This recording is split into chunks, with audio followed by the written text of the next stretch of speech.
मुख्यमंत्री लाडकी बहीण योजनेतील लाभार्थी महिलांविरोधात केलेल्या अवमानकारक उद्गारांबद्दल शिवसेना उद्धव ठाकरे गटाचे खासदार संजय राऊत यांचा भाजप महिला मोर्चाच्या वतीनं तीव्र धिक्कार करून निषेध करण्यात आलाय। तसंच त्यांना माफी मागण्याची मागणीही करण्यात आली आहे। विधानसभा निवडणुकीत लाडकी बहीण योजनेतील लाभार्थी महिलांना 1500 रुपये देऊन मतं विकत घेतली असल्याचा आरोप खासदार संजय राऊत यांनी एका पत्रकार परिषदेत केलाय। त्याचे तीव्र पडसाद राज्यभर उमटले।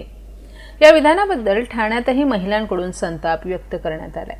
भाजपचे जिल्हाध्यक्ष संजय वाघोळे यांच्या मार्गदर्शनाखाली महिला मोर्चाच्या अध्यक्षा स्नेहा पाटील यांनी आज सायंकाळी संजय राऊत यांच्या प्रतिमेला जोडे मारण्याचं आंदोलन केलं।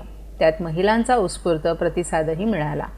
भाजप ठाणे विभागीय कार्यालयाबाहेर झालेल्या या आंदोलनात भाजपच्या माजी नगरसेविका अर्चना मणेरा, माजी नगरसेविका नम्रता कोळी, शहर उपाध्यक्षा विद्या शिंदे, श्रुती महाजन, कोंगणुळीकर, सपना भगत, श्रुतिका कोळी मोरेकर, स्वप्ना देवरे, महिला मोर्चाच्या जिल्हा सरचिटणीस रितू सिकॉन, शीतल कारंडे, नौपाडा मंडल महिला मोर्चाच्या अध्यक्षा वृषाली वाघोले, गीता देशमुख, कांचन पाटील, लक्ष्मी चांदणे, सुवर्ण अवसरे यांच्यासह पदाधिकारी आणि कार्यकर्ते मोठ्या संख्येने सहभागी झाले होते। आपल्या महाराष्ट्राला माहिती आहे की सकाळ झाली की एक सायको टाईप एक माणूस सकाळी उठतो आणि काहीतरी विधान करतो। त्याच माणसाने आज सकाळी पुन्हा एक विधान केलेलं आहे की हे जे लाडकी बहीण आणि ह्या ज्या महिलांच्या उपयुक्त ज्या योजना आहेत ते देऊन सरकारने महिलांचं मत विकत घेतलेलं आहे आणि हे बोलून त्यांनी एक प्रकारे महिलांचा अपमान केलेला आहे। तर त्या अपमानाच्या निषेधार्थ म्हणून आज आम्ही सगळ्या महिला इथे आक्रमक झालेलो आहोत। वाटतं अशा प्रकारचा अपमान केल्यामुळे पुढे त्यांनी माफी मागावी का? निश्चितच त्यांनी त्यांनी जो आज सकाळी जो वक्तव्य केलेला आहे त्याच्यावरती आम्हा सगळ्या बहिणींचं एक मागणं आहे की त्यांनी सामुदायिक सगळ्या महिलांची जो अपमान त्यांनी सकाळी केलेला आहे तर त्यांनी त्याची माफी मागितलीच पाहिजे आणि ही आमची एकदम कठोर मागणी आहे की त्यांनी ही माफी मागितलीच पाहिजे। त्यांनी सांगितले की निकष जे आहे ते कडक लावण्यासाठी परत शिथिल जे करण्यात आले होते कडक होणार आहे, मात्र त्यांना नोटिसा देखील आता बहिणींना दिल्या जातील असं देखील त्यांनी वक्तव्य केलं। ते माणूस बघा, त्या माणसाचा आपल्याला नेहमी अनुभव आहे की ते काहीतरी वायफळच बडबडत असतात। त्यांचं ते हिस्ट्री आहे की ते वायफळच बडबडत असतात, त्यांच्या बडबडण्याला काहीही मतलब नाही आहे। महिला ज्या सक्षम आपलं भाजपा सरकार आणि आपले लाडके प्रधानमंत्री जे महिलांना सक्षमीकरणाकडे जे नेतात आहे ते व्यवस्थित पुढे हे काम चालू राहील। त्यांना जे बडबड करायचं असेल आणि ती बडबड त्यांना करत राहू दे। मी तर एवढं पुढे होऊन विचारीन की त्यांचं या इलेक्शनला या विधानसभेत त्यांचं योगदान हे काय होतं, तर त्याच्यामुळे त्यांना जी वायफळ बडबड करायची ती त्यांना बडबड करत राहू दे। पण निश्चितच आमच्या सगळ्या बहिणींचं एक मागणं नक्कीच असेल की त्यांनी माफी मागितलीच पाहिजे। बहिणींचा त्यांनी अपमान केलेला आहे आणि माफी ही मागितली गेलीच पाहिजे त्यांच्याकडून। नक्कीच लाडक्या बहिणीसंदर्भात काय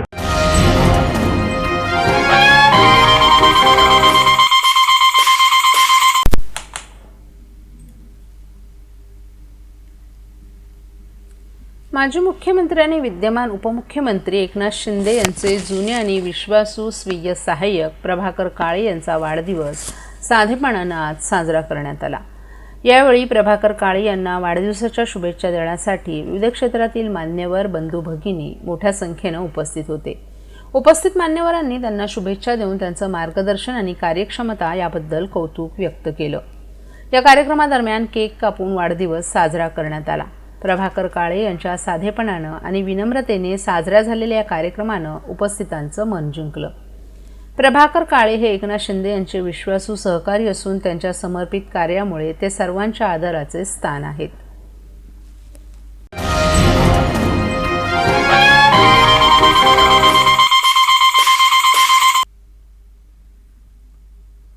विधानसभा आणि लोकसभेत जरी महायुती असली तरी स्थानिक स्वराज्य संस्थांच्या निवडणुकीवेळी स्थानिक पातळीवर निर्णय हा वेगळा असतो। त्यामुळे स्थानिक पातळीवर जो निर्णय होणार असेल तो मान्य असेल, परंतु हा निर्णय वरिष्ठ पातळीवरील नेते घेतील असं मत शिंदे सेनेचे आमदार प्रताप सरनाईक यांनी व्यक्त केले। ठाणे महानगरपालिकेत शिवसेनेची सत्ता होती आणि पुढेही राहणार असल्याचा विश्वास सरनाईक यांनी व्यक्त केलाय। लोकसभा आणि विधानसभेतील निर्णय हे वेगळे असतात, मात्र स्थानिक पातळीवर तेच निर्णय बंधनकारक असतील असं नाही, असं मुख्यमंत्री देवेंद्र फडणवीस म्हणाले होते। त्यावर सरनाईक यांनी अशा निवडणुकीत प्रत्येकाला नेता व्हायचं असतं, त्यातून नवनवे कार्यकर्ते निर्माण होतात, त्यामुळे विधानसभेला काही निर्णय हे वरिष्ठ पातळीवर घेतले गेले असले तरी स्थानिक पातळीवरील निवडणुकीत ते बंधनकारक असतील असं नसल्याचं सांगितलं. स्थानिक पातळीवर निर्णय घेतले जातील या फडणवीस यांच्या मताशी सहमत असावंच लागेल असंही त्यांनी सांगितलं. मात्र भविष्यात ज्या काही निवडणुका होतील त्या महायुती म्हणून लढवल्या जाव्यात असंही त्यांनी सांगितलं. ठाण्यात महापौर आमचा होता आणि यापुढेही शिंदे सेनेचाच महापौर असेल असे संकेतही सरनाईक यांनी दिलेत.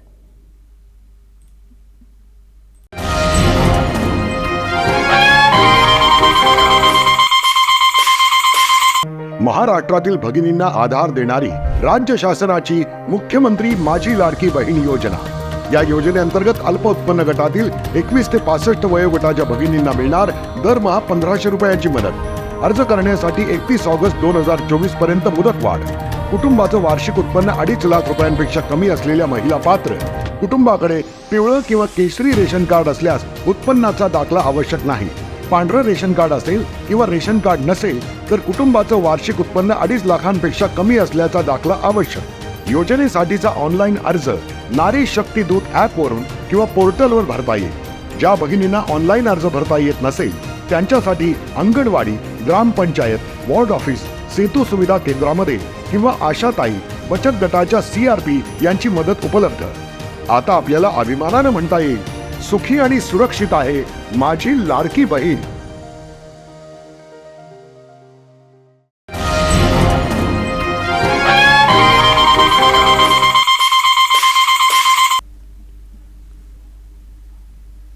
दिवा शहरात तब्बल 65 शाळा या अनधिकृत असून केवळ 18 शाळा या अधिकृत आहेत. परंतु या अनधिकृत शाळा असतानाही त्यांच्यावर प्रशासनाची कारवाई होत नाही. गेल्या काही वर्षांपासून मेस्टाकडून पाठपुरावा करून पालिका प्रशासनानं कारवाईचा बडगा उचलत नसल्याचं मेस्टानं एका पत्रकार परिषदेत सांगितलं. मात्र या अनधिकृत शाळांवर कडक कारवाई केल्याचं ठाणे महानगरपालिकेचे शिक्षणाधिकारी यांनी सांगितलं.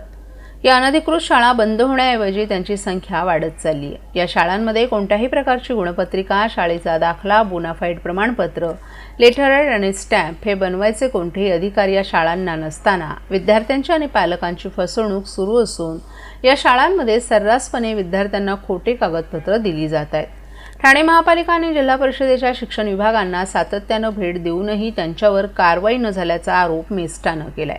अनधिकृत शाळांमध्ये फी कमी आकारली जाते, परंतु या शाळांमध्ये देखील 2.25 फी आकारली जात आहे. या शाळांमध्ये 18,000पर्यंत विद्यार्थी शिक्षण घेत आहेत. यातील 1 ते 2 शाळा या मराठी असून बाकी शाळा इंग्रजी माध्यमांच्या आहेत. संघटनेमार्फत अनधिकृत शाळा त्वरित बंद होण्यासाठी उच्च न्यायालयात देखील दाद मागण्यात आली आहे. ज्या अनधिकृत शाळा या मूलभूत सुविधा पुरवत नाही त्या तात्काळ बंद कराव्यात अशी मागणी मेस्टानं केली आहे. या पत्रकार परिषदेला मेस्टाचे अध्यक्ष नरेश पवार, साईनाथ म्हात्रे, कमलराज देव, स्वप्नील गायकर, उत्तम सावंत आणि सुभाष सिंग पाल आदीही उपस्थित होते.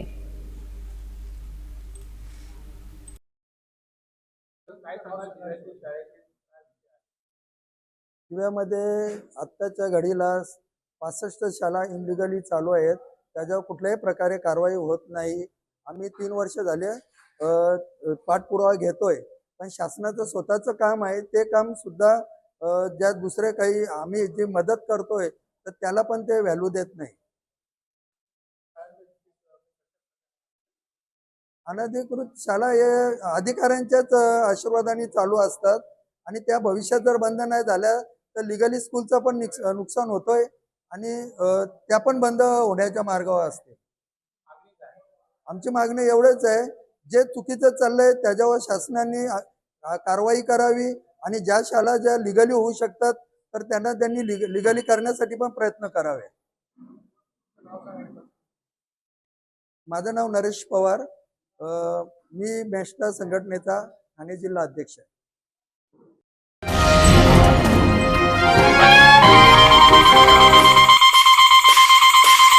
शास्त्रीनगर नंबर 1 मधील आरोग्य केंद्रासाठी मंजूर असलेल्या मोकळ्या भूखंडावर आणि विकास आराखड्यामध्ये आरक्षित असलेल्या रस्त्यावर भूमाफियांकडून अनधिकृत गाळे बांधण्यात येत आहेत.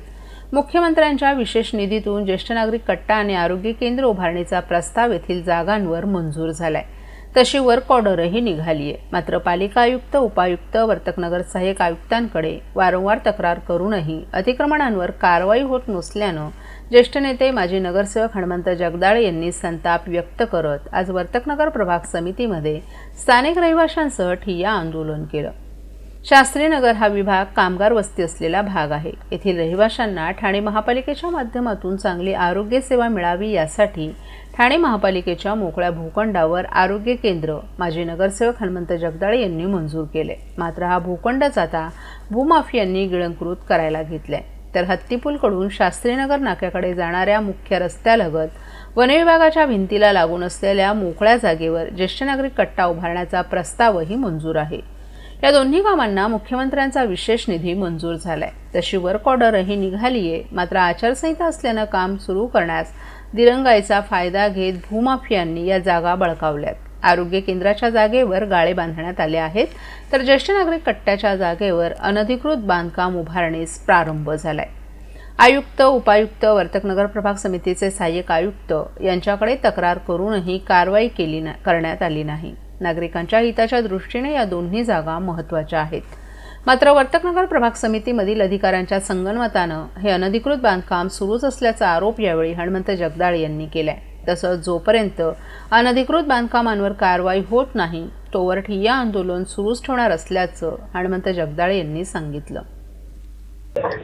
या ठिकाणी आम्ही गेली महिनाभरापासून शास्त्रीनगर विभागातील नागरिकांच्या वतीने त्या ठिकाणी आरोग्य केंद्र असावं आणि ज्येष्ठ नागरिकांसाठी एखादा कट्टा असावा अशा प्रकारची मागणी केली असताना माननीय मुख्यमंत्री यांच्या विशेष निधीतून त्या ठिकाणी आम्ही आरोग्य केंद्र आणि विशेष कट्टा मंजूर करून घेतला.